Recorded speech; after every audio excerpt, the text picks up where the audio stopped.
bienvenue sur Dask Recap. Aujourd'hui, je vous raconte Captain Fantastic, un film de 2016. Attention, cette vidéo contient des spoilers, car ce film va bien au-delà d'une simple histoire de famille, c'est une leçon de vie sur la liberté, la perte, et le courage d'agir autrement. Dans les montagnes sauvages de l'État de Washington, Ben Cash vit avec ses 6 enfants, Beau d'Avant, Reliant, Kielir, Vespé, Zaja et Ney. Leurs prénoms ont été inventés par leurs parents pour qu'ils soient uniques, sans équivalent dans le monde. La famille n'a aucun contact avec la société. Ils vivent en autarcie, entièrement tournés vers la nature. Autrefois, leur mère vivait avec eux, mais elle a dû être hospitalisée à cause de son cancer. Ben élève ses enfants dans l'idée qu'ils doivent être autonomes, et ne dépendre ni de la technologie ni du système américain qu'ils méprisent profondément. Il leur enseigne à chasser, à reconnaître les plantes, à purifier leur eau, à cuisiner ce qu'ils attrapent et ce qu'ils sèment. Chaque jour, ils suivent un entraînement rigoureux pour rester forts et athlétiques, apprenant aussi à manier les armes et à se défendre. Ben leur apprend également à penser par eux-mêmes, leur faisant lire des textes complexes, et les interrogeant quotidiennement. Il leur transmet les idéaux anarchistes et anticapitalistes qu'il partageait avec sa femme, et qui les ont poussés à quitter la société. Peu importe la gravité ou la complexité d'un sujet, Ben ne cache rien à ses enfants. Même les plus jeunes comprennent des notions comme la mort ou la violence, qu'il leur explique sans détour. Lorsqu'un jour, Beau parvient à chasser son premier cerf, Ben lui frotte le front avec le sang de l'animal avant de lui faire manger un de ses organes, déclarant qu'il est désormais un homme. Le soir, la famille lit autour du feu, puis sort les instruments pour chanter et danser joyeusement sous les étoiles. Le lendemain, Ben et Beau se rendent en ville avec leur bus. Beau, peu à l'aise avec les filles de son âge, peine à communiquer tandis que son père vend quelques objets artisanaux qu'il fabrique lui-même. En vérifiant la boîte postale, Beau découvre plusieurs lettres d'université auxquelles il a postulé en secret. À sa grande surprise, il apprend qu'il a été accepté dans toutes les universités. Pendant ce temps, Ben se rend dans un bar pour appeler sa sœur Harper et prendre des nouvelles de Leslie.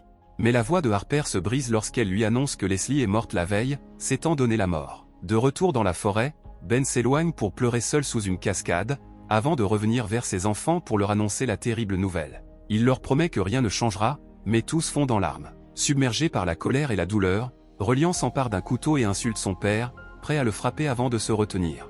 Il s'effondre contre le mur, hurlant qu'il le déteste et plantant la lame dans le bois à plusieurs reprises. Plus tard dans la nuit, Ben feuillette leurs anciens papiers pour retrouver le testament de Leslie. Au matin, les enfants reprennent leur entraînement habituel, mais leurs visages trahissent la tristesse.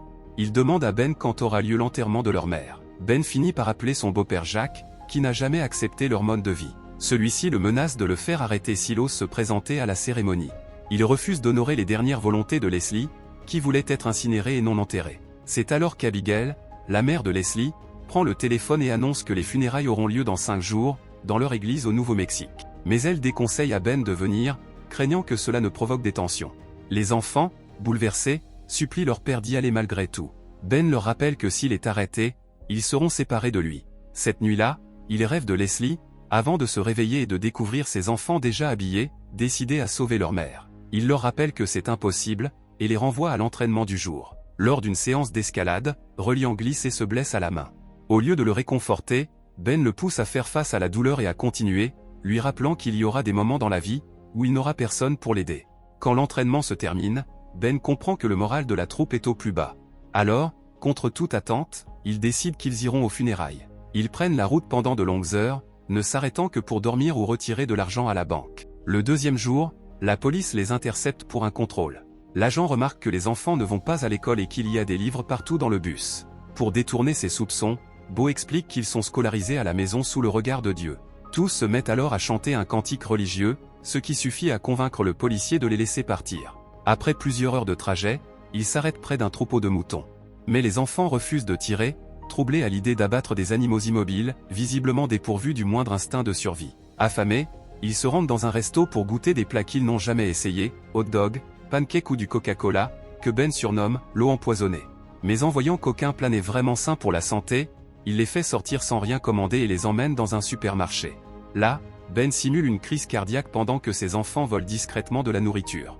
Quand les clients accourent pour l'aider, la plus petite des enfants lui donne une fausse pilule, pour conclure sa comédie. Ils s'échappent ensuite tous ensemble, sans être repérés. Plus tard, ils se retrouvent dans un parc pour partager leur butin. Ben dévoile un gâteau, car ils célèbrent la journée Nelson Mandela, une fête qu'ils ont inventée en hommage à l'humanitaire. Il offre à chacun une arme en guise de cadeau, mais Reliant n'apprécie pas. Il avoue qu'il aimerait fêter Noël comme les autres enfants. Ben lui demande d'argumenter son point de vue, mais Reliant refuse et retourne au bus sans un mot. Leur voyage les conduit ensuite chez Harper, la sœur de Ben, qui vit avec son mari Dave et leurs 2 fils, Justin et Jackson. Les cousins se moquent immédiatement d'eux parce qu'ils ne connaissent ni les marques de chaussures, ni les produits célèbres. Au dîner, l'ambiance devient tendue. Ben, fidèle à ses principes, répond aux questions des enfants avec franchise, abordant des sujets sensibles que Harper et Dave jugent inappropriés. Ils sortent ensuite pour se disputer, et Ben finit par s'excuser, reconnaissant ne pas avoir respecté leurs règles. Les enfants décident malgré tout de dormir à la Belle Étoile, ignorant que leur tante les avait préparé une chambre à l'intérieur. Le lendemain matin, Harper et Dave confrontent Ben. Ils estiment que les enfants doivent aller à l'école, et découvrir le vrai monde. Pour leur prouver qu'ils reçoivent une éducation solide, Ben appelle Zaja, et les fils de Harper. Quand il leur demande de citer les droits fondamentaux inscrits dans la Constitution, les enfants de Harper restent muets, tandis que Zaja récite sans hésitation le texte complet.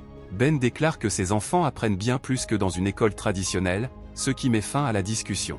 Peu après, ils reprennent la route. Après plusieurs heures de voyage, ils font halte dans un camping pour mobile homes. Là, Beau rencontre une jeune fille prénommée Claire. Curieuse et enjouée, elle trouve Beau un peu étrange, mais apprécie de parler avec lui. Pour paraître normal, Beau prétend qu'ils viennent de Paris, que son père écrit un livre, et que sa mère travaille sur des projets secrets du gouvernement. Mais lorsqu'elle évoque la culture populaire, il ne comprend aucune référence. Malgré tout, ils s'embrassent timidement, et ce moment bouleverse complètement Beau. Quand la mère de Claire les surprend, il s'agenouille soudain pour lui demander la main de sa fille, prononçant un discours passionné sur l'amour et la liberté. La mère et la fille le trouvent charmant, et s'éclatent de rire en pensant qu'il plaisante. Puis elles vont se coucher.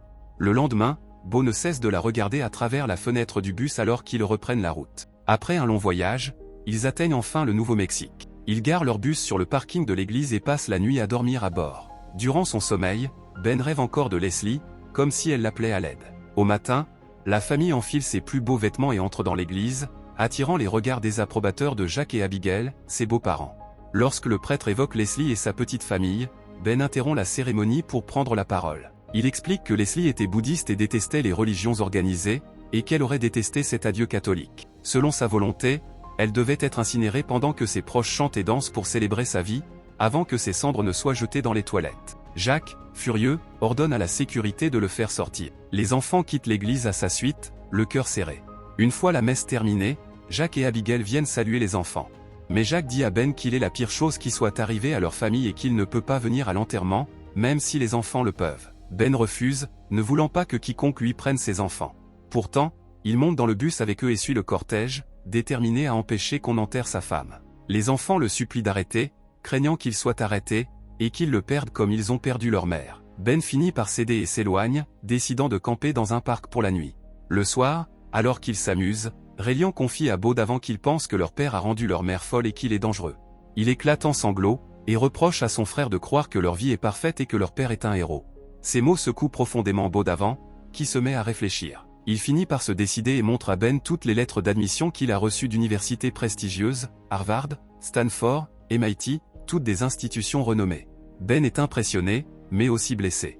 Il s'emporte en découvrant que son fils lui a menti et a agi dans son dos. Mais Beau d'avant l'interrompt pour lui dire que c'est leur mère qui l'a aidé à postuler. En larmes, il dit à Ben qu'il ne sait rien de la vie réelle, seulement ce qu'il lit dans les livres, et qu'il a transformé ses enfants en marginaux et que Leslie l'avait compris.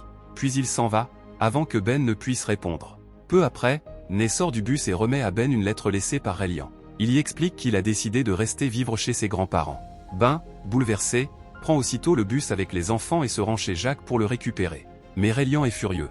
Il hurle à son père qu'il a tué leur mère. Il raconte qu'il les a entendus se disputer, qu'elle voulait vivre ailleurs et que Ben a refusé, qu'il l'a détruite, et qu'il le hait pour ça. Reliant quitte la pièce en claquant la porte. Ben tente de le suivre, mais Jack l'en empêche en tirant une flèche juste à côté de sa tête. Il commence alors à énumérer tout ce qu'il considère anormal ou dangereux dans la vie de Reliant. Il ne va pas à l'école, a reçu une arme pour une fête inventée, a volé de la nourriture sur un marché et s'est gravement blessé à la main. Sans parler des bleus sur son corps. Jack accuse Ben de maltraitance et lui annonce qu'il se battra bientôt contre lui devant les tribunaux, pour obtenir la garde des enfants. Mais pour l'instant, Reliant restera avec eux. Ben refuse de partir sans son fils, alors Jack appelle la police. Ben s'enfuit précipitamment avant qu'il n'arrive, mais il ne renonce pas. Caché dans les buissons avec les enfants, il attend que les policiers s'éloignent. Puis il envoie Vespé grimper sur le toit pour libérer son frère par la fenêtre. Mais avant d'y parvenir, une tuile se détache. Elle tombe d'abord sur une voiture, puis s'écrase violemment au sol. Vespé est transportée d'urgence à l'hôpital. Après les examens, le médecin annonce qu'elle souffre d'une commotion cérébrale, mais heureusement sans lésion. Seulement une jambe cassée. Il précise toutefois que si l'impact avait été quelques millimètres plus bas, elle aurait pu mourir ou rester paralysée. Pendant que Vespé se remet de ses blessures, la famille reste chez Jack. Ben observe ses enfants, surpris de les voir heureux auprès de leur grand-père. Abigail en profite pour lui remettre des lettres que Leslie avait écrites, avant qu'il ne demande à ses parents de la faire soigner. Dans ces lettres, Leslie explique qu'elle n'avait plus besoin d'être ramenée à la maison, qu'elle et Ben avaient créé l'endroit parfait pour vivre, un lieu où leurs enfants deviendraient des rois philosophes. Elle écrivait que tout cela la rendait profondément heureuse, et qu'elle voulait guérir là-bas auprès d'eux. En lisant ces mots, Ben comprend à quel point il s'est trompé. Alors, il réunit ses enfants et leur annonce qu'à partir de maintenant, ils vivront avec leurs grands-parents. Les enfants protestent, en larmes, mais Ben reste ferme.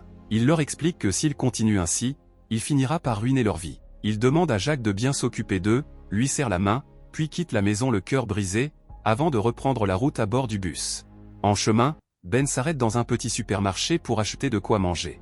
Devant le miroir des toilettes, il s'observe un moment, puis décide de se raser la barbe, pour marquer le début d'une nouvelle vie. Le soir venu, alors qu'il campe seul, ses enfants le retrouvent. Surpris par son visage rasé, il reste un instant silencieux, avant que Riley en avoue qu'il ne le déteste pas, et qu'il aurait seulement voulu qu'il fasse davantage pour aider leur mère. Ben reconnaît ses torts et s'excuse. Après avoir cité Chomsky, les enfants le convainquent d'accomplir la dernière volonté de Leslie.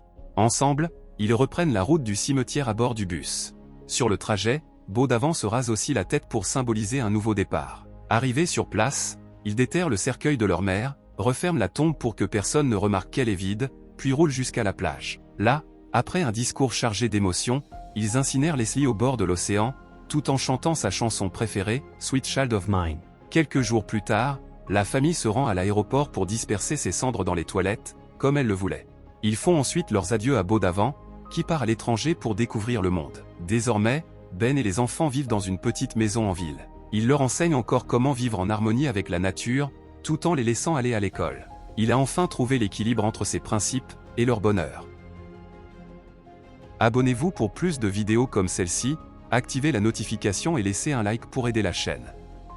Merci d'avoir regardé.